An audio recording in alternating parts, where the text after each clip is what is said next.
नमस्कार, मेरा नाम है डॉक्टर पुरु धवन और आज इस वीडियो में हम बात करने वाले हैं उन एक्सरसाइज के बारे में जो एक पैरालिसिस के पेशेंट को, जो एक स्ट्रोक के पेशेंट को करनी चाहिए अपने लेग में दोबारा से पावर लाने के लिए, दोबारा से ताकत लाने के लिए। अब चलते हैं एक्सरसाइज पे और देखते हैं कि कौन सी एक्सरसाइज पेशेंट को मैक्सिमम हेल्प कर सकती है। हर पेशेंट के घर में इतना स्पेस नहीं होता, कोई सेकंड फ्लोर पे रहता है, कोई थर्ड फ्लोर पे रहता है, कभी मौसम बाहर ठंडा होता है, कभी गर्म होता है, कभी बारिश होती है, तो हर टाइम घर से बाहर जाके वॉक करना हर किसी पेशेंट के लिए फिजिबल नहीं होता। तो हम आपके लिए ऐसी एक्सरसाइज लेकर आए हैं जो आप कहीं पर भी खड़े होकर आराम से कर सकते हैं। इसमें अपने अंदर होने वाली इंप्रूवमेंट को भी देख सकते हैं और इसमें चेंजेस को नोटिस भी कर सकते हैं। तो शुरुआत करते हैं इस एक्सरसाइज की और देखिए कि इसको कैसे करना है। तो बहुत सिंपल एक्सरसाइज है, कोई भी पेशेंट पैरालिसिस का इसे घर में आराम से कर सकता है, चाहे आपके लेग में पावर कम हो ज़्यादा हो, उससे कोई फर्क नहीं पड़ता। तो अब आप जो देख रहे हैं तो समझ लीजिए कि जो मेरा राइट साइड है वो पैरालाइज है, इसमें ताकत कम है, तो मुझे इसमें पावर लेकर आनी है। इसमें पावर लाने के लिए हम क्या करेंगे कि जो आपकी सही साइड है उसकी तरफ हम एक टेबल या चेयर सॉलिड रखेंगे, जिससे पेशेंट को एक स्टेबिलिटी मिले, पेशेंट को गिरने का डर ना हो। एक बार आप इसको रख लेंगे तो उसमें आपने अपना हाथ रखना है और आपने अपने ही पोजीशन में खड़े खड़े अपने लेग को रेस करना है, कुछ इस तरह से। ये कुछ एक्सरसाइज लेफ्ट राइट लेफ्ट जैसी है जो हम स्कूल में किया करते थे। तो जब पेशेंट इसको करना शुरू करेगा तो फिर दिक्कत हो सकती है, उसका हो सकता है कि पैर थोड़ा बाहर जाए, थोड़ा कम उठा पाए, मगर अगर पेशेंट जब इसको करता रहता है तो पेशेंट में इसमें आराम देखने को मिलता है। ये कितनी देर करनी है, कितनी देर नहीं करनी, ये डिपेंड करता है कि पेशेंट में कितनी ताकत है। जब आपका पेशेंट ये लेफ्ट राइट लेफ्ट एक्सरसाइज कर रहा हो तो आप इसको वर्बल कमांड भी कर सकते हैं। अब वर्बल कमांड का जो असर होता है वो बहुत अच्छा देखा जाता है कि पेशेंट के अंदर इंप्रूवमेंट तेजी से आनी शुरू होती है। तो इस वर्बल कमांड को समझना बहुत ज़रूरी है, क्योंकि ये एक्सरसाइज लेफ्ट राइट लेफ्ट जैसी है। Left right left left right left, तो जितना जोर से आप बोलेंगे तो पेशेंट उतना तेजी से रिस्पॉन्ड करता है। तो left right left left right left बहुत सिंपल एक्सरसाइज है। कुछ एक्सरसाइज के लिए कोई इक्विपमेंट की जरूरत नहीं है, बस आपको एक टेबल की जरूरत होती है, वो भी इसलिए कि पेशेंट को थोड़ा सा इसमें स्टेबिलिटी महसूस होती रहे। अगर पेशेंट के लिए ये एक्सरसाइज करना आसान है, पेशेंट बहुत आराम से कर पा रहा है और पेशेंट को दिक्कत होती है बैलेंसिंग में, कि पेशेंट जब चलता है तो उसे डर लगता है कि वो गिर जाएगा, वो जब चलता है तो उसे स्टिक लेनी पड़ती है, जब चलता है तो उसे सहारा लेना पड़ता है, तो उसको भी आप इस एक्सरसाइज से दूर कर सकते हो। इसमें आपने थोड़ी सी मॉडिफिकेशन करनी होगी। आपने 2x2 का फॉर्म का पीस लेना होगा, 1 से 1.5 इंची मोटा, और आपने उसको जहाँ एक्सरसाइज करनी है वहाँ पर आप उसको रख देंगे। अब इस पीस के ऊपर जब आप एक्सरसाइज करेंगे, आपके एग्जांपल के लिए मैं थर्माकोल का एक छोटा सा पीस यूज़ कर रहा हूँ, मगर आपने यूज़ करना है फोम का 1.5 से 2 इंची का फोम का पीस आपने यूज़ करना है, और उसको आपने रखना है जिस स्पॉट पे आप पेशेंट से लेफ्ट राइट लेफ्ट करवा रहे हैं, बिल्कुल टेबल के साथ। अब पेशेंट को आपने इस पर खड़ा करके करना है लेफ्ट राइट लेफ्ट। इससे होगा ये कि पेशेंट की जब टो एंकल इस पे पड़ेगा तो सॉफ्ट सर्फेस होने की वजह से वो पेशेंट को बैलेंसिंग करने में दिक्कत महसूस होगी, और यही जो दिक्कत वो फेस करेगा वो आपके ब्रेन में सिग्नल भेजेगा कि ये दिक्कत आप फेस कर रहे हो। तो इसके लिए जो आपको मसल्स के अंदर चेंजेस चाहिए, मसल्स की कनेक्टिविटी में जो चेंजेस चाहिए, वो ब्रेन करना शुरू कर देगा और पेशेंट को आराम मिलना शुरू हो जाता है। ये जो एक्सरसाइज मैं आपको बताने वाला हूँ बहुत सिंपल एक्सरसाइज है, इसके लिए आपको कुछ नहीं करना पड़ता। पेशेंट को चाहिए होता है एक टेबल या चेयर जो सॉलिड उसके साइड खड़ी रहे। ये आपने पेशेंट की उस साइड रखना होता है जहाँ पेशेंट को पैरालिसिस नहीं है। मान लो कि मेरी सीधी तरफ पैरालिसिस है तो मैं इसे उल्टी तरफ रखूँगा। उसे उल्टी तरफ रखने के बाद हमने पेशेंट को सिर्फ इतना बोलना है कि आप अपने पैर को जितना हाइट पे उठा सकते हो उसको उठाओ। अब मैं इसको 90 डिग्री करने की कोशिश करता हूँ। इसको अगर आप ध्यान से देखो तो ये मेरा 90 डिग्री बन रहा है। यहाँ पर पेशेंट को बोलना है कि इसको आप मैक्सिमम जितना उठा सकते हो उठाओ। उठाने के बाद बहुत सिंपल है आपके लिए। अगर लगता है कि ये बहुत सिंपल एक्सरसाइज है, आप बहुत आराम से कर सकते हैं, तो इसको कीजिए, क्योंकि ये आराम से आप जो एक्सरसाइज कर रहे हैं इसमें आपका ब्रेन अपनी हर एक छोटी मूवमेंट को पहचान रहा होता है। पेशेंट को आपने जब एक्सरसाइज करवाओगे, अगर पेशेंट में आप इससे भी फास्टर रिकवरी देखना चाहते हैं तो आपको एक छोटा सा काम करना होता है। पेशेंट जहाँ एक्सरसाइज कर रहा होता है उसके सामने आपने लगाना होता है फुल लेंथ का मिरर। अब एक शीशा लगाने से क्या फ़र्क पड़ता है, अब इस बात को समझने की कोशिश करो कि ब्रेन कैसे काम करता है, ब्रेन कैसे अपनी चीज़ों को इम्प्रोवाइज़ करता है। जब आप अपनी आईज से देखते हो कि आपका पैर बाहर की तरफ जा रहा है तो ब्रेन उसको देख लेता है। आप बिना शीशे के इस चीज़ को कभी नोटिस नहीं कर पाओगे, पेशेंट कभी नोटिस नहीं कर पाएगा, मगर जब पेशेंट खुद नोटिस करता है कि उसका पैर बाहर की तरफ जा रहा है और हर स्टेप पे उसको देख रहा होता है, तो ब्रेन ऑटोमेटिक तरीके से इसको अंदर लाने की कोशिश करता है। ये एकदम नहीं होता, हर कदम जो आप बढ़ाओगे शायद उसमें कुछ मिलीमीटर का फर्क आएगा, मगर ये जो छोटे छोटे मिलीमीटर जुड़ते चले जाते हैं और पेशेंट का पैर अंदर की तरफ आना शुरू कर देता है। जब पेशेंट देखता है कि उसका एक पैर तो बहुत ऊपर जा रहा है, दूसरा नहीं जा पा रहा, तो ब्रेन ऑटोमेटिक तरीके से उस पर काम करना शुरू करता है। पेशेंट अगर इन चीज़ों को ध्यान में रखता है, मिरर सामने लगाता है और ये एक्सरसाइज को करता है, पेशेंट में रिकवरी फास्ट देखी जाती है। अब मान लो कि मेरा राइट हैंड साइड जो है वो पैरालाइज्ड है, तो अब मैं जो आपको एक्सरसाइज बताऊंगा उसी हिसाब से बताऊंगा और आप इसे ध्यान से देखिएगा। तो आपने कुछ नहीं करना, आप एक स्टेबल चेयर ले लीजिए या इसकी जगह आप टेबल भी ले सकते हैं। टेबल के साथ पेशेंट को खड़ा कर पेशेंट को बोलिए कि अपना जो पैरालिसिस वाली साइड है उसको उठाने की कोशिश करें, कुछ इस टाइप से। अब ये एक्सरसाइज आपको देखने में तो आसान लग सकती है कि बहुत आराम से हो जाएगी, मगर एक पैरालिसिस पेशेंट के लिए आसान काम नहीं होता। अगर आप इस एक्सरसाइज को ध्यान से देखिए तो यहाँ की जो मसल्स होती हैं जो बाहर की तरफ आपकी लेग को पुल करती हैं, उन पर स्ट्रेन पड़ना शुरू होता है और यही स्ट्रेनिंग आपकी मसल्स को स्ट्रेंथ देती है। मगर एक पैरालिसिस पेशेंट को चलाने के लिए, उसे दोबारा से खड़ा करने के लिए सिर्फ एक सेट ऑफ मसल से काम नहीं बनता, उसमें कई सारी एक्सरसाइजेस लगती हैं। तो अब हम चलते हैं अपनी नेक्स्ट एक्सरसाइज की तरफ। नेक्स्ट एक्सरसाइज भी बहुत ईजी है पहले की तरह। इसमें आपने साइड वेज ना लेकर अपने नी को बेंड करके ऊपर की तरफ लेना होता है, इस टाइप से। अगर आप इसको ध्यान से एक्सरसाइज को देखेंगे तो आपकी अब इस साइड की जो मसल्स हैं वो वर्क कर रही हैं उसको ऊपर पुल करने में। तो आप इसको कितने सेट कर सकते हैं, इसको आप तो 20 टाइम्स कर सकते हैं एक टाइम में, और अपनी मसल्स के हिसाब से देखिए कि आप इसे कितनी बार करना चाहते हैं। जब आपको लगे कि आपको थकावट हो रही है, मसल्स में पेन हो रहा है, तो वो आपका पीक लेवल होता है। वहाँ पर जाकर हमें एक्सरसाइज को रोक देना चाहिए या वहाँ पर जाकर थोड़ा सा हमें रेस्ट लेना चाहिए। अब चलते हैं हम अपनी नेक्स्ट एक्सरसाइज की तरफ। ये एक्सरसाइज भी पहले की तरह बहुत इजी है, इसमें आपने कुछ नहीं करना होता। इसमें लेग को अपने पीछे की तरफ लेके जाना होता है, फिर आगे की तरफ लेके जाना होता है, फिर आप सेंटर में लाके रेस्ट कर लेते हैं। तो आगे पीछे रेस्ट, आगे पीछे रेस्ट, इस तरह से आप ना सिर्फ आगे की मसल्स की एक्सरसाइज करते हैं बल्कि पीछे की मसल्स की भी एक्सरसाइज इसमें काफ़ी अच्छी हो जाती है। अब नेक्स्ट एक्सरसाइज में आपको किसी भी चेयर की ज़रूरत नहीं है, इसके लिए आपको चाहिए वॉल। आप किसी भी वॉल का यूज़ कर सकते हैं, किसी भी ऐसी सरफेस का यूज़ कर सकते हैं जिससे आप अपनी बैक को टेक लगा सकें। टेक लगाने के बाद क्योंकि पेशेंट को सपोर्टेड बैठना होता है, बैठ पाता है, अगर से आप कहोगे कि वो खुद बैठ जाए तो शायद वो नहीं कर पाएगा। तो आपने क्या करना है, वॉल के साथ खड़ा होना और बैठना है। बैठ गया पेशेंट, उसके बाद सपोर्ट लगाते ही खड़ा होना है, क्योंकि पेशेंट पीछे की तरफ गिरने के जो चांसेस होते हैं वो खत्म हो जाते हैं। खड़े होने और बैठने में अगर वॉल की असिस्टेंस मिल जाती है, सपोर्ट मिल जाती है, तो पेशेंट पीछे की तरफ गिर नहीं पाता। और ये एक ऐसी एक्सरसाइज है जिसमें आपकी लेग की हर एक मसल की एक्सरसाइज हो जाती है। इस एक्सरसाइज का आपने ध्यान के रखना है, इसे बहुत ज़्यादा ना करें क्योंकि इसकी वजह से आपकी मसल्स पे बहुत ज़्यादा स्ट्रेन पड़ता है। अपनी लिमिट से हमेशा हाफ एक्सरसाइज हर पेशेंट को करनी चाहिए। तो अगर आप एक्सरसाइज सारी शुरू करते हैं, क्योंकि पैरालिसिस पेशेंट के अंदर जो लिमिट होती है काफ़ी घट जाती है, तो अगर जो आपकी लिमिट अब है, अगर आपको लगता है कि आप अपनी लिमिट के हिसाब से हाफ कर चुके हैं, दैट्स सफिशिएंट, आप उसको रखिए। फिर से थोड़ा सा वेट करके, थोड़ा सा रेस्ट कर 2-4 घंटे का रेस्ट कर आप दोबारा से एक्सरसाइज कर सकते हैं। मगर अगर आप अपनी पूरी लिमिट को कंज्यूम अप कर जाएंगे तो आप शाम की एक्सरसाइज को नहीं कर पाएंगे, यानी दोबारा नहीं कर पाएंगे। अब चलते हैं अपने नेक्स्ट एक्सरसाइज की तरफ। नेक्स्ट एक्सरसाइज के लिए आप ये 2 इंच का इलास्टिक भी यूज़ कर सकते हैं, मगर मैं आज आपको ये मार्केट में रबर का बैंड आता है, इससे आपको कैसे एक्सरसाइज करनी है उसके बारे में बताऊंगा। आपने कुछ नहीं करना, पेशेंट को आराम से बिठा देना है। पेशेंट को बिठाने के बाद इससे आपने अपने पैर पे थोड़ा सा प्रेशर देना है। तो आपने इसको रखा और पीछे की तरफ पुश किया और ये आगे की तरफ पुश करना है। पैर पीछे अपने आप आएगा मगर आपने इसको आगे की तरफ धकेलना है।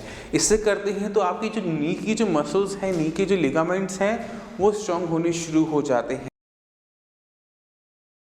अगर पेशेंट की हिप जॉइंट में दिक्कत है कि उसकी हिप जॉइंट ही नहीं चलता, ये वाली मूवमेंट ही नहीं पाती, पैर को आगे नहीं बढ़ा पाता, तो पेशेंट को असिस्टेड यानी कोई इसकी मदद करेगा, उसके पैर को आगे की तरफ धकेलेगा तो वो पेशेंट चल पाता है। वो मैं आपको अभी करके एक एग्जांपल के साथ दिखाता हूँ। मान लो ये पेशेंट है, पेशेंट का जो ये वाली तरफ है यानी सीधी तरफ पैरालिसिस का अटैक पड़ा हुआ है, पैरालिसिस की वजह से ये टांग काम नहीं करती, तो पेशेंट को हमने असिस्टेड करवाना होता है। दो तरीके होते हैं, या तो पेशेंट की बेल्ट पकड़कर आप इसे लिफ्ट करवाएं दूसरी तरफ से, जैसे ये पेशेंट है मैं इसको दूसरी तरफ आऊंगा और यहाँ पर इसकी जो बेल्ट है जो पहनते हैं इसको पकड़ेंगे और इसके बाद इसको उठा के हम पैर को आगे की तरफ बढ़ाएंगे। तो हमने क्या करना है, पेशेंट का ये जो पेल्विस है पकड़ना है, बेल्ट से पकड़ना है और इसे लिफ्ट करना है आगे की तरफ।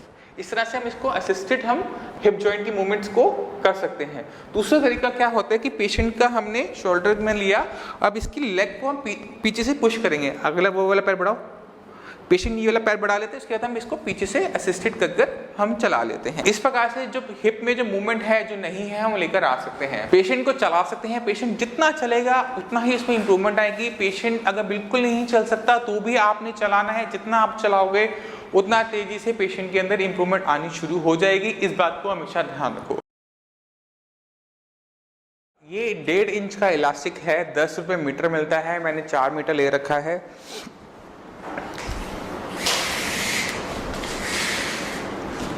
ये तकरीबन मेरी हाइट जितना है, डबल करने पे मेरी हाइट से भी लंबा है, ठीक है। अब हम क्या करने वाले हैं, इससे हम फुट ड्रॉप को मैनेज करने वाले हैं। तो आपने क्या करना है, आपने दोनों साइड से इक्वल लेंथ ले ली, दोनों साइड से इक्वल हो गया। उसके बाद आपने अपने जो पैरालिसिस वाला पैर है उस पर इसको बांधना है। पहला क्रॉस किया आपने, इसको पैर के पीछे लेके गए, टाइटली चलाना है इसको। उसके बाद इसको ऊपर लेकर आए, उसके बाद यहाँ पर एक क्रॉस दिया, उसके बाद आपने टाइट किया, इलास्टिक है खिंचाव देगा आपको, आपने इसे सेट किया पैर पे और कमर पे नॉट लगाई, पीछे एक नॉट लगा रहा हूं मैं, और इसको बेल्ट की तरह बांध लिया। अब ये जो रबर बैंड है ये मेरी मांसपेशी की तरह काम करेगा, मेरे अंदर बॉडी की मांसपेशियां काम नहीं कर रही पैर को उठाने में, मगर ये इलास्टिक मेरे पैर को मदद करने वाला है उठाने के अंदर। अगर मैं अब ध्यान दूं, मेरा पैर ऑटोमेटिकली, अगर मैं कुछ दबाव सारा हटा दूं तो मेरा पैर ऑटोमेटिकली इस पोजीशन पर आता है। इस पोजीशन के अंदर मैं इस पर कोई दबाव नहीं है, बिल्कुल लूज छोड़ रखा है, तो ये इस पोजीशन में आ जाता है। अब मेरे पैर में थोड़ी बहुत दम है, मैं इसे चला सकता हूँ, मगर अगर आप ध्यान से देखो तो मेरी एंकल पे अब दिक्कत नहीं है, फुट ड्रॉप की दिक्कत नहीं है, ये इलास्टिक बैंड इसको मैनेज करता है। प्लस में मेरा घुटना भी काम कर रहा है। अगर किसी पेशेंट में घुटने की दिक्कत है कि घुटना उसका मुड़ नहीं पाता, वो पैर को कुछ इस तरह से चलता है, उसके अंदर भी पेशेंट को क्या आराम मिलेगा कि जैसे ही पैर को वो उठाएगा वो ऑटोमेटिकली मुड़ जाएगा, उसको चलने में दिक्कत नहीं होगी, पहले से बेटर चलेगा। अब आप देखो, अब आपको लग रहा है मुझे कोई पेशेंट को ऐसी दिक्कत होगी, क्योंकि पैर ऑटोमेटिकली उठ रहा है। ये जो बैंड है ये मांसपेशियों की तरह काम कर रहा है, टेंडन की तरह काम कर रहा है, ये आपको आर्टिफिशियली सपोर्ट दे रहा है। अगर आप इसको यूज करते हैं तो आपको किसी टाइप की प्रोस्थेटिक पैर बनवाने की जरूरत नहीं है। इसका यूज करते हैं तो पेशेंट को किसी टाइप की दिक्कत नहीं होती, कोई सर्कुलेशन नहीं रुक रहा, मेरा कहीं से ब्लड सर्कुलेशन नहीं रुक रहा, चारों तरफ से ब्लड सर्कुलेशन ठीक है। थोड़ा सा दबाव जरूर होता है, मगर वो दबाव अच्छे के लिए होता है, पेशेंट को आराम भी मिल रहा होता है, प्लस में कोई दिक्कत नहीं होती और पेशेंट का पैर मूव करने लगता है। तो पेशेंट ने बस पैर रखना है, जैसे ही वो आगे बढ़ेगा, अगला पैर आगे बढ़ेगा, दूसरा पैर ऑटोमेटिकली उठ जाएगा। मैं इस एक्सरसाइज के लिए हम यूज करने वाले हैं एक 1.5 इंची इलास्टिक का। ये 1.5 इंची मोटा इलास्टिक है, मैंने तकरीबन 1.5 मीटर ले रखा है। आप इसे थोड़ा बड़ा भी ले सकते हैं, छोटा नहीं चलता, बड़ा आप ले सकते हैं। आप बड़े को लेकर इसके बीच सेंटर में आपने क्या करना है, एक छोटा सा आपने एक नोट लगानी होती है। मैंने दोनों साइड से इसकी छोरों को मिला दिया है और बीच में मैंने एक छोटी सी नोट लगा दी है।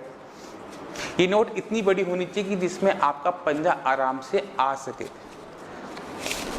इससे क्या होगा कि आपका इलास्टिक छूटेगा नहीं और आपको लगेगा नहीं। अब आप समझ सकते हैं कि एक छोटा सा फंदा बना लिया और मेरा पैर इसमें आराम से चला जाता है और दोनों छोर मेरे हाथ में आ जाते हैं। इसके बाद आपने क्या करना है कि इसको एक्सरसाइज को शुरू करने से पहले आपने यूज़ करना है ऑयल का। ये ऑयल है जो हम अपने सारे पेशेंट को, साई संजीवनी के पेशेंट्स को मेडिसिन के साथ देते हैं। इस ऑयल को आपने पहले अपने एडी पे लगाना है जहाँ पर आपको दिक्कत है। इस ऑयल को लगाने से फ़ायदा क्या होगा कि यहाँ की जो मांसपेशियाँ हैं वहाँ की जो वार्म अप हो जाएगा, एक बार वो दोबारा से तैयार हो जाएंगी एक्सरसाइज करने के लिए। अगर उनको पेन होता है, पेन में आराम मिल जाएगा। तो एक्सरसाइज करने से पहले मांसपेशियों का वार्म अप बहुत ज़रूरी है। आपने थोड़ा सा ऑयल लिया, अपने हाथ से भी आप मालिश कर सकते हैं और दूसरों से भी करवा सकते हैं। ध्यान रखना है कि आपने अपने पंजे की उंगलियों की भी मालिश करनी है, क्योंकि पेशेंट की उंगलियां थोड़ी सी मुड़ी हुई भी हो सकती हैं। अगर आप अपनी पूरी तरीके से मालिश कर लें, पूरा आपका एडी है, आपको गर्माहट में उसमें महसूस होनी शुरू हो जाएगी। उसके बाद आपने पेशेंट को आराम से लिटा देना है। बोलिए कि पेशेंट को आप एक फर्श पे ले सकते हैं, तख्त ले सकते हैं, जिसमें आप आराम से पेशेंट को लिटा सके। कोशिश करिए कि इस एक्सरसाइज को आप फ्लोर पे करें, एक हार्ड सरफेस में करें, जहां पेशेंट को नीचे गिरने का डर ना हो, क्योंकि पेशेंट को ऊपर हाइट पर एक्सरसाइज करने में दिक्कत होती है, करवट लेता है, उससे गिरने का डर होता है। तो आप पेशेंट को आराम से फर्श पे लिटा दीजिए। उसके बाद पेशेंट को बोलिए कि आप आराम से लेट जाएं। उसके बाद ये एक्सरसाइज बैठकर भी की जा सकती है और लेट की भी की जा सकती है। अब मैं बैठा हुआ हूँ और अगर आप मेरे पंजे की तरफ देखें तो आप देख सकते हैं कि मैं इसको आराम से चला पा रहा हूँ। इलास्टिक की वजह से पंजा वापस आ जाता है, जबकि फुट ड्रॉप के अंदर दिक्कत ये हुई होती है कि पंजा पीछे की तरफ वापस नहीं आ रहा होता। मगर अगर आप इलास्टिक का यूज़ करते हैं तो आपका पंजा वापस आता है। तो आपने इसको आगे की तरफ धकेलना है जैसे आप ब्रेक लगा रहे हैं। इस एक्सरसाइज को हम लेट कर भी कर सकते हैं और ये बहुत कंफर्टेबल हो जाती है। इससे हमारा जो ड्यूरेशन होता है एक्सरसाइज करने का वो बढ़ जाता है। अब आपने क्या करना है, दोनों इलास्टिक के छोर अपने हाथ में पकड़ने, आराम से लेटना है और 1 2 3 4 5 6 7 8 9 10 11 12 13 14 15 16 17 18 19 20 20 के सेट्स करने हैं। 3 से 4 सेट कर सकते हैं। 60 से 80 बार आप इस एक्सरसाइज को कर सकते हैं। इससे क्या होगा कि यहाँ की जो मांसपेशी हैं उनमें ताकत आनी शुरू होगी और पेशेंट की जो फुट ड्रॉप की दिक्कत है वो खत्म होनी शुरू हो जाएगी। तो जितने भी साई संजीवनी के पेशेंट हैं जिनको अपने टांग के अंदर स्टिफनेस महसूस हो रही है, चलने में दिक्कत हो रही है, तो इस जिम बॉल का यूज़ कर सकते हैं। इस जिम बॉल को यूज़ करने के लिए आपने कुछ नहीं करना, आपने इस पर अपना पैर रखना है। पैर रखने के बाद इसको आप इस तरह से अपनी टांग को स्ट्रेच कर सकते हैं। आप हल्का सा पुश करेंगे, ये अपने आप रोल करना शुरू करती है। ये एक ग्लाइडिंग मूवमेंट देती है आपकी टांग को। इससे क्या होगा कि ये जो आपकी यहाँ पे स्टिफनेस महसूस होती है, यहाँ पे अकड़न आनी शुरू होती है, वो रिलीव होनी शुरू होती है, इसको आराम मिलना शुरू होता है। इसको आप स्ट्रेट तरीके से इस तरह से भी कर सकते हैं और इसको इस तरह से भी आप कर सकते हैं। कुछ पेशेंट्स को उसको करने में दिक्कत होगी तो क्या कर सकते हैं कि मैं अकेले खुद ब खुद कर रहा हूँ, खुद ब खुद बैलेंस बना रहा हूँ। आप इसमें किसी की हेल्प भी ले सकते हैं। जब आप इसे खुद करने की कोशिश करेंगे तो आपको एक फ़ायदा और होता है कि आप अपनी टांग के ऊपर प्रॉपर तरीके से कंट्रोल लेना सीख जाते हैं। आपको पता होता है कि कितना मूव करने पर मेरी पैर इधर जाएगा, कितना करने पर ये जाएगा, और यही हमें चाहिए होता है। क्योंकि जब आप अपनी मसल्स पर कंट्रोल ले लेते हैं, आपका ब्रेन उसको दोबारा से कंट्रोल में ले लेता है मसल्स को, तो आपकी जो दिक्कत है पैरालिसिस की वो सॉल्व होनी शुरू हो जाती है। तो आपने 2 चीज़ों का ध्यान रखना है। आपने अपने ब्रेन के सेल्स को मोटिवेट करने के लिए प्रॉपर तरीके से आपके साई संजीवनी की जो मेडिसिन आपको दी जा रही है आपने वो लेना है। खट्टा बिल्कुल नहीं खाना, और जो आपको एक्सरसाइज हम बताते हैं, हमारे डॉक्टर्स आपको सेंड करते हैं, यूट्यूब पे वीडियोस आपको जो सेंड की जाती हैं वो आपने फॉलो करनी है। अगर आपने फिजियोथेरेपी करवा रहे हैं आपने कंटिन्यू रखना है, कोई नुकसान नहीं है। अगर आपको स्पीच थेरेपी की ज़रूरत है आप स्पीच थेरेपी ले सकते हैं। तो आप अब जो एक्सरसाइज कर रहे थे उसे कंटिन्यू करना है। ये जो एक्सरसाइज होती हैं ये पर्टिकुलर दिक्कत के लिए एक पर्टिकुलर एक्सरसाइज हमने बना रखी है, तो आप उसको समझिए, देखिए। अगर वो आपको लगता है कि आपको ज़रूरत है तो वो आप कर सकते हैं। तो ये बहुत सिंपल सी एक्सरसाइज थी। यह आपकी, अगर आप देखें तो मेरा नी, एंकल, आपका हिप जॉइंट तीनों मूव कर रहे हैं इसके अंदर। अगर आपको ये मूवमेंट करने में आसान लगे तो आप इसको लेफ़्ट राइट लेके जा सकते हैं। इसमें अगर आप ध्यान दें कि मेरी टांग तो सीधी रहती है मगर मेरी हिप जॉइंट बहुत अच्छा वर्क कर रहा है। मेरी पूरे लेग की जो मसल्स हैं जो इनर साइड की हैं, जो इस पैर को अंदर की तरफ लेकर आती है, वो वर्क करती है। जब मैं पैर को बाहर की तरफ लेके जाता हूँ तो मेरी इस साइड की जितनी मसल्स हैं वो वर्क करती हैं।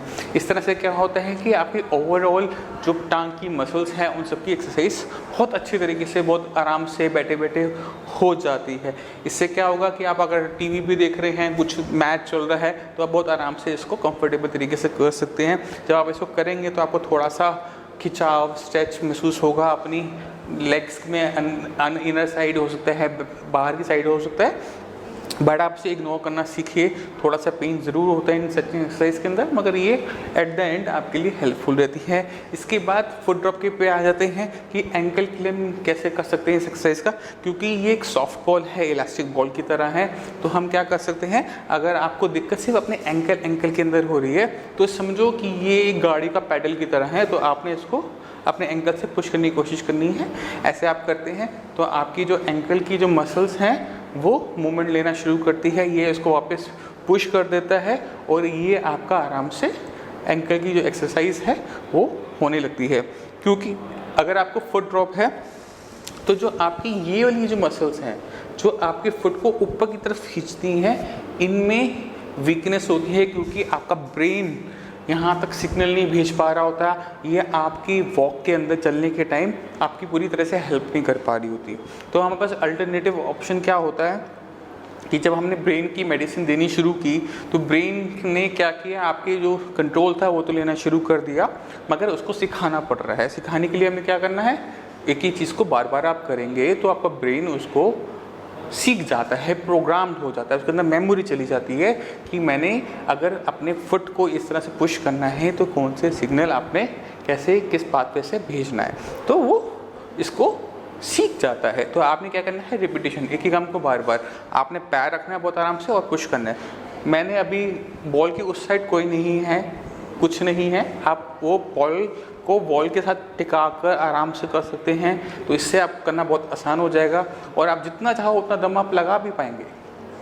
ठीक है, तो अगर हम इस बॉल को बिल्कुल दीवार के साथ लगा दें कुछ इस टाइप से, उम्मीद करते हैं थोड़ा सा देख पा रहे होंगे, इसको इस तरह से भी आप पुश कर सकते हैं। इससे क्या होगा, बॉल के खिसकने का डर खत्म हो जाएगा और आपकी जो लेग की एक्सरसाइज है वो काफ़ी अच्छी हो जाएगी। इस तरह से आप एंकल की भी कर सकते हैं।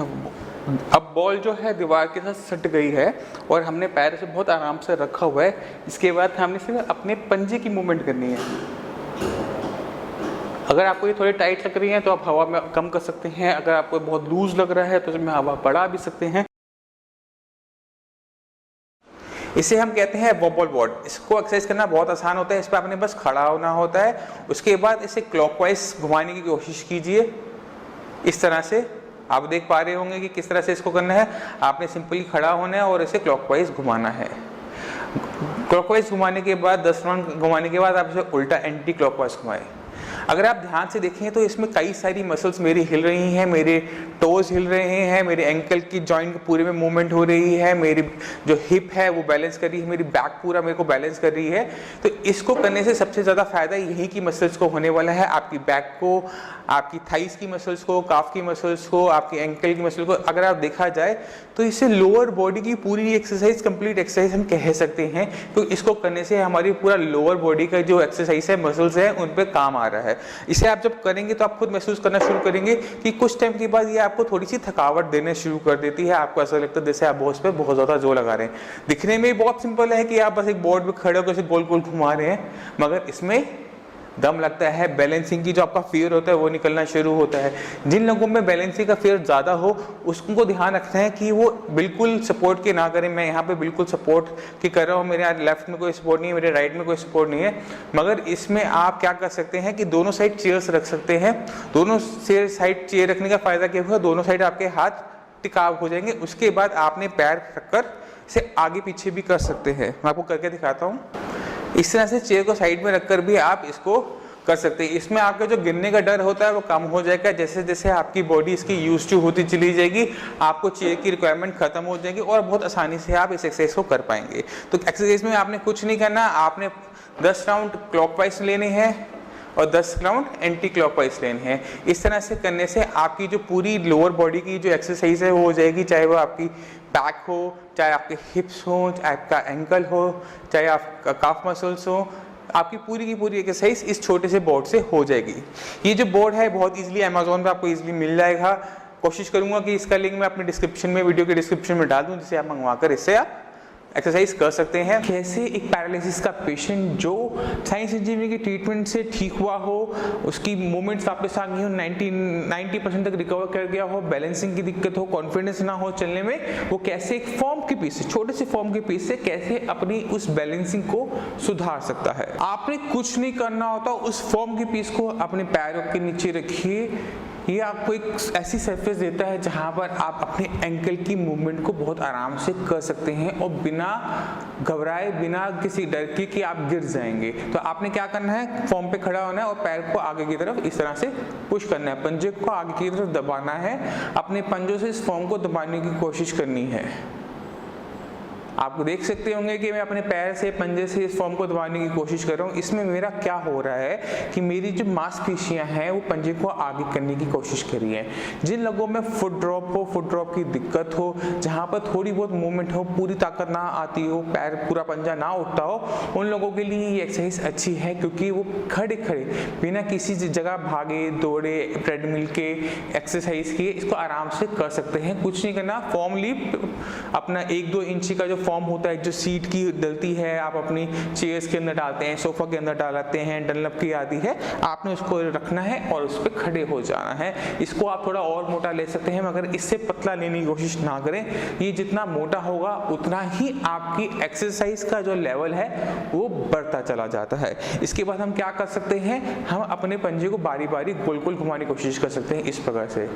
अब आप देख रहे हैं कि मैं अपने पैर से फॉर्म को आगे की तरफ नहीं दबा रहा, मैं उसको घुमाते हुए उसको दबा रहा हूँ। इससे क्या हो रहा है, मेरी जो बैलेंसिंग वाली जो मसल्स हैं, जो छोटी बड़ी मसल्स हैं, सब पर असर आता है और इसमें आपको थकावट महसूस होनी शुरू होती है, थोड़ा सा आपको मुश्किल होना शुरू होता है। तो ये एक अच्छा होता है जब आप इसको काबू में कर लेते हैं, तो आपको क्या लगता है कि जैसे आपकी जो बैलेंसिंग है, जब आप चलते हैं, जब आप दौड़ते हैं, तो आपको बैलेंसिंग की जो शिकायत थी वो कम हो जाती है। जब आप ये 2 एक्सरसाइज कर ले, इसके अलावा हम क्या कर सकते हैं, इसके बाद हम एक नॉर्मल एक्सरसाइज फॉर्म के साथ और कर सकते हैं, वो है दिस वन।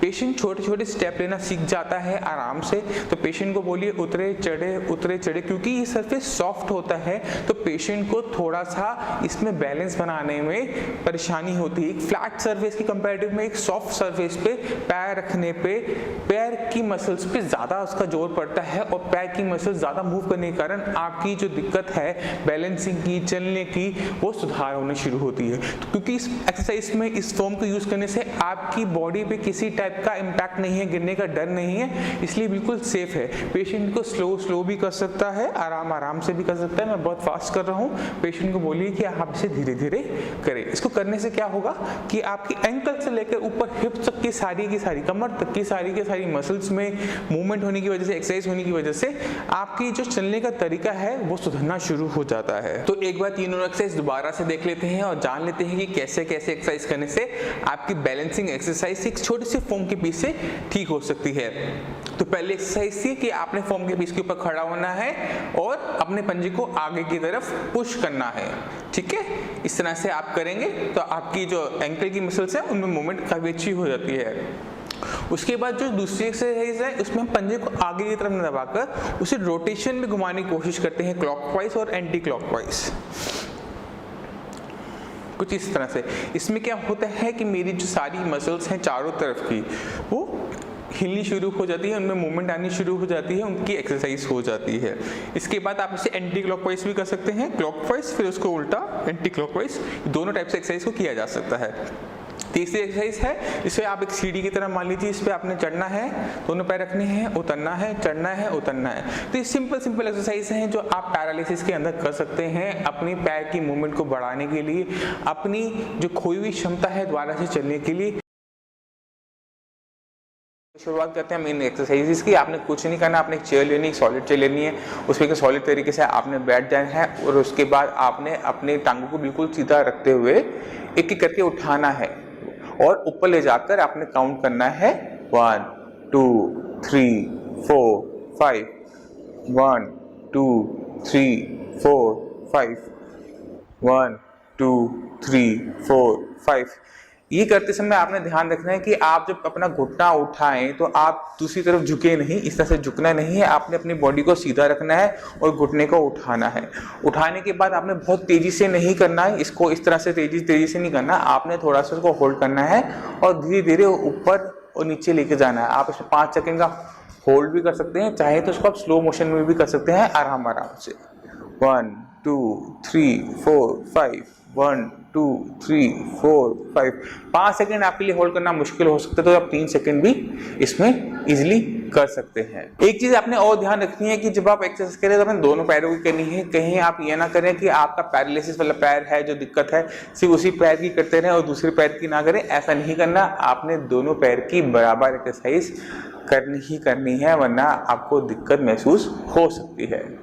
दूसरी एक्सरसाइज में आपने क्या करना है, अपने पैर को सीधा करना है और उसे होल्ड करना है। 1 2 3 1 2 3 1 2 3। हो सकता है आप पूरी टांग को सीधा ना कर पाए, थोड़ी सी कर पाए, जितना आप जोर लगा सकते हैं उतना लगाइए और उसको वहां पे थोड़ा सा होल्ड करने की कोशिश कीजिए। मान लीजिए मेरे पैर पूरा घुटना खुलता नहीं, ताकत तो है बट ये पूरा खुल नहीं पा रहा और मेरी टांग जब मैं उठाने की कोशिश करता हूँ तो सिर्फ इतनी उठती है, पूरी नहीं उठती, सिर्फ इतनी ही उठती है। अगर आपसे इतनी ही उठ रही हो तो आप इसको यहाँ पर थोड़ा सा होल्ड करने की कोशिश कीजिए कि कुछ सेकेंड यहाँ पर इस पोजिशन में वो रुके और दोनों टांगों की आप इस तरह से एक्सरसाइज कर सकते हैं। उसके बाद एक मूवमेंट होती है हमारी ये वाली पैर की रोटेशन वाली, तो आप थोड़ा सा इसको ये वाली एक्सरसाइज भी रोटेशन करके आप देख सकते हैं। आपने पूरा का पूरा पैर मोड़ना है, घुटना नहीं मोड़ना, पूरा का पूरा पैर मोड़ना है। इसको आप कीजिए, स्लो मोशन के अंदर कीजिए, 10 बार कीजिए, आपको आराम मिलना शुरू होगा। आपकी जो मसल्स में थोड़ी स्टिफनेस है वो भी निकलनी शुरू हो जाएगी और आपको अपनी जो ताकत है वो आपको गेन होती हुई नजर आनी शुरू हो जाएगी। उसके बाद हम यूज करने वाले हैं इलास्टिक बैंड का। ये इलास्टिक बैंड होता है, हम इसका बहुत यूज करते हैं साइंस इंजीनियरिंग में, क्योंकि ये जो चीजें होती हैं, ये जो मार्केट में जिम वाले मिलते हैं, ये मिलना मुश्किल होता है, हर किसी के घर के आसपास नहीं मिलता। कोई राजस्थान रहता है, कोई गुजरात रहता है, उनके आसपास ये सब सामान मिलना मुश्किल होता है, मगर उसके बिना भी हम इन एक्सरसाइज को कर सकते हैं। उसका तरीका हमने निकाला है ये इलास्टिक बैंड। ये 1.5 इंची इलास्टिक बैंड है, आप 2 इंच वाला भी ले सकते हैं, मोटा सा मोटा भी ले सकते हैं, इसको अपने हिसाब से आप साइज दे सकते हैं।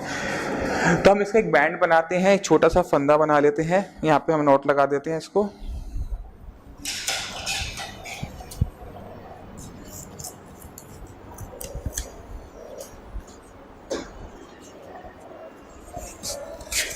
ये हमने एक छोटी सी नॉट लगाई।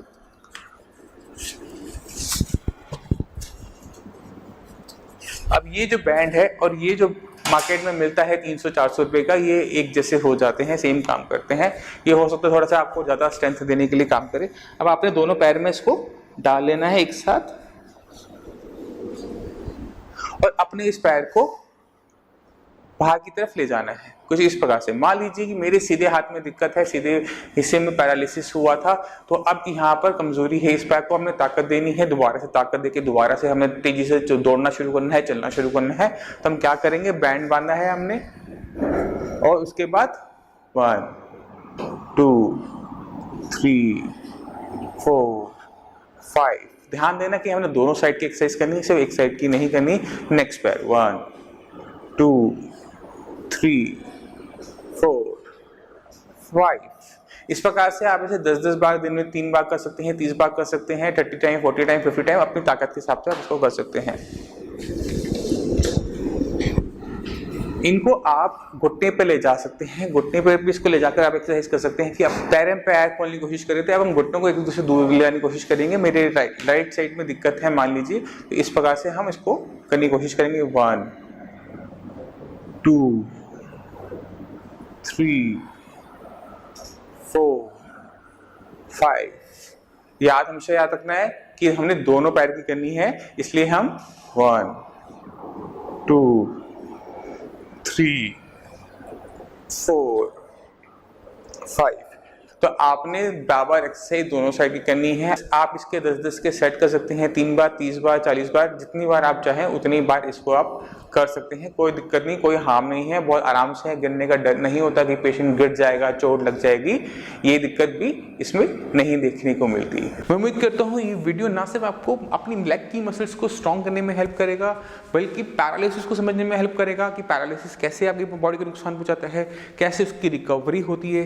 फिर भी आपके माइंड में कोई भी डाउट हो, कुछ भी पूछना चाहते हो तो नीचे दिए हुए नंबर पर कॉल कर साइंस इंजीनियरिंग के डॉक्टर से आप फ्री ऑफ कॉस्ट कंसल्टेशन ले सकते हो। आप अपॉइंटमेंट लेकर क्लिनिक पर आकर मुझसे मिल भी सकते हो। हमारी साइट scienceengeeneering.com पर जाकर हमारे बाकी पेशेंट की आप इंटरव्यूज भी देख सकते हो, बल्कि वहाँ पे एक छोटा सा फॉर्म दे रखा है, आपसे फिलअप कर अपनी जो दिक्कत है वो भी हमारे डॉक्टर्स को बता सकते हो। डॉक्टर एक बार समझ लेता है, देख लेता है, उसके अकॉर्डिंगली ही आपका पैरालिसिस का ट्रीटमेंट आगे मूव ऑन करता है। मैं उम्मीद करता हूँ ये वीडियो आपकी लेग्स की मसल्स को स्ट्रॉन्ग बनाने में, पैरालिसिस को समझने में